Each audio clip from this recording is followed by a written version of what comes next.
এবং হাদিসের জ্ঞান দিয়েছি, মাশাআল্লাহ তাদের মর্যাদা অনেক বেশি। আল্লাহর রাসূল সাল্লাল্লাহু আলাইহি সাল্লাম বলেন, মান সালাকা তারিকান ইয়ালতামিসু ফিহি ইলমা সাহালাল্লাহু লাহু বিহি তারিকান ইলাল জান্নাহ। আলহামদুলিল্লাহি ওয়াহদাহু ওয়াসসালাতু ওয়াসসালামু আলা মান লা নাবিয়্যা বা'দাহু। আম্মা বা'দ, ফাআউযু বিল্লাহি মিনাশ শাইতানির রাজীম। বিসমিল্লাহির রহমানির রহিম। ইয়ারফা'িল্লাহু আল্লাযীনা আমানু মিনকুম ওয়াল্লাযীনা উতুল ইলমা দারাজাত।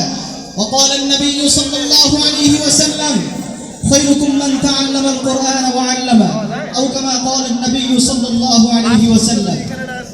الجامعة المدينية রাজপুরবাড়িয়া সাভার মাদ্রাসা কর্তৃক আয়োজিত বাৎসরিক বক্তৃতা সেমিনারের সম্মানিত সভাপতি সাহেব ও বিজ্ঞ বিচারক মণ্ডলী এবং আমার সামনে উপবিষ্ট বাংলার দূর দূরান্ত থেকে আগত এমপি ভাষায় বিভাষিত ছাত্র ভাইয়েরা, সকলের প্রতি রইল আমার আন্তরিক শুভেচ্ছা ও অভিনন্দন। সম্মানিত সুধী, চারিদিকে যখন অন্যায়, অবিচার, জুলুম, নির্যাতন আর পাশবিকতার জয় জয়কার, পাপাচার অনাচারের ঘন কালো কুয়াশার অন্ধকারে নিমজ্জিত করা সমাজ, রাষ্ট্রনীতির নৈতিকতার অবক্ষয় ও বিপর্যয় রোধে আধুনিক জ্ঞান বিজ্ঞান ও তার অত্যাধুনিক প্রযুক্তি যখন চরমভাবে ব্যর্থ প্রমাণিত, ঠিক এমনই এক অপ্রীতিকর, অস্বস্তিকর ও দুর্যোগপূর্ণ মুহূর্তে ইলমের গুরুত্ব ও ফজিলত নিয়ে আলোচনা করার জন্য নিঃসন্দেহে সময়ের দাবিদার।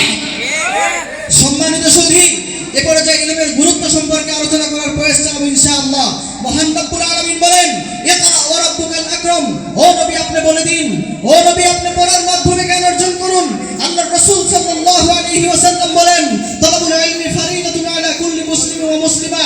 প্রত্যেক মুসলমান নর-নারীর জন্য ইলম শিক্ষা করা ফরজ, অর্থাৎ আবশ্যক। অন্য হাদিসে আল্লাহর রাসূল বলেন, কুন আলিমান আও মুতাআল্লিমান আও মুহিব্বান আও মুস্তামিআন। এই হাদিসে আল্লাহর রাসূল স্পষ্টভাবে ঘোষণা দিয়েছেন, ও নবীর উম্মতেরা, তোমরা ইলম অর্জন করার মাধ্যমে আলেম হয়ে যাও। একটা ঘটনা দ্বারা স্পষ্টভাবে বোঝা যায় ইলমের গুরুত্ব অপরিসীম। কাসির ইবনে কায়েস রাহমাতুল্লাহি আলাইহি বলেন, কুনতু জালিসান ফি মসজিদ দামেশকিন।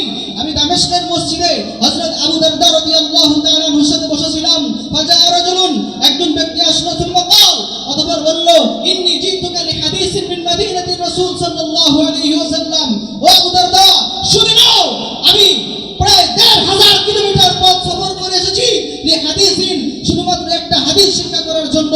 সম্মানিত সুধী, আবু দারদা বললেন, মা জিতা লিহাদাতিন, তুমি কি অন্য কোনো প্রয়োজনে আসোনি?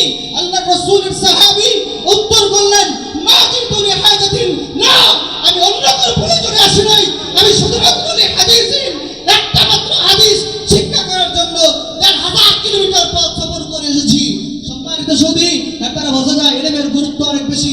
ইলমের ফজিলত সম্পর্কে মহান রব্বুল আলামিন বলেন, ইয়ারফা'িল্লাহু আল্লাযীনা আমানু মিনকুম ওয়াল্লাযীনা উতুল ইলমা দারাজাত। যাদেরকে মহান রব্বুল আলামিন ইলম দান করেছেন, তাদের মর্যাদা আল্লাহ তাআলা অনেক বৃদ্ধি করেছেন। অপর আয়াতে আল্লাহ বলেন, কুল হাল ইয়াস্তাবিল্লাযীনা ইয়া'লামুনা ওয়াল্লাযীনা লা ইয়া'লামুন। ও নবী, আপনি বলে দিন, যারা জানে আর যারা জানে না তারা কখনো সমান হতে পারে না। আমি আল্লাহ যাদেরকে কোরআন এবং হাদিসের জ্ঞান দিয়েছি, মাশাআল্লাহ তাদের মর্যাদা অনেক বেশি। আল্লাহর রাসূল সাল্লাল্লাহু আলাইহি সাল্লাম বলেন, মান সালাকা তারিকান ইয়ালতামিসু ফিহি ইলমা সাহালাল্লাহু লাহু বিহি তারিকান ইলাল জান্নাহ। ইলম শিক্ষা করার জন্য রাস্তায় নেমেছ, মহান রব্বুল আলামিন জান্নাতের রাস্তা তোমার জন্য সহজ করে দিবে। শুধু তাই নয়, ইন্নাল মালাইকাতা লাতাদউ আজনিহাতাহা লিতারিবিল ইলম। ছাত্রের জন্য ফেরেশতা নিজের পা বিছিয়ে দেয়। শুধু তাই নয়, লায়াস্তাগফিরুল্লাহু মান ফিস সামাওয়াতি ওয়াল আরদ। আসমান জমিনের ভিতরে যত মাখলুকাত রয়েছে সবাই তার জন্য ইস্তিগফার করতে থাকে। আমরা সবাই ইলমের গুরুত্ব বুঝে ইলম শিখে আমল করে শ্রেষ্ঠ মানুষ হিসেবে দুনিয়া থেকে যাওয়ার চেষ্টা করব ইনশাআল্লাহ। নাসরুন মিনাল্লাহ ওয়া ফাতহুন করিব ওয়া বাশশিরিল মুমিনিন ওয়া আখিরু দাওয়ানা আলহামদুলিল্লাহি রাব্বিল আলামিন।